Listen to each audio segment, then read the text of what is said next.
বাঙালিরা দিয়ে ভাগ্যক্রমে তৈরি করতে হয় ভাই। আমি বিষয়ে আর যাচ্ছি না।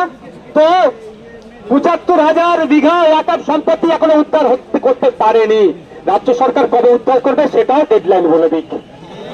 শুকনো দরদ আর চিড়ে ভিজবে না, অনেক হয়েছে।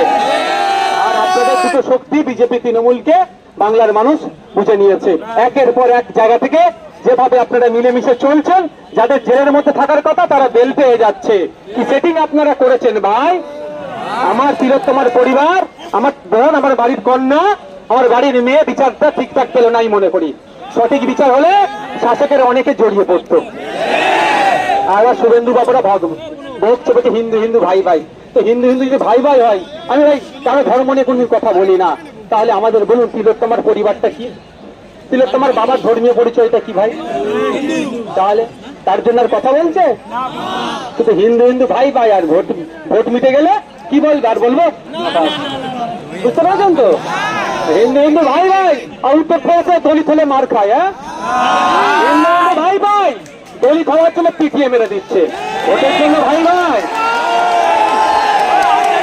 আমরা হিন্দু মুসলমান ভাই ভাই, জৈন খ্রিস্টান আদিবাসী ভাই ভাই, আমরা নাগরিক ভাই ভাই, আমাদের নাগরিক অধিকার আমরা প্রতিষ্ঠা করবো।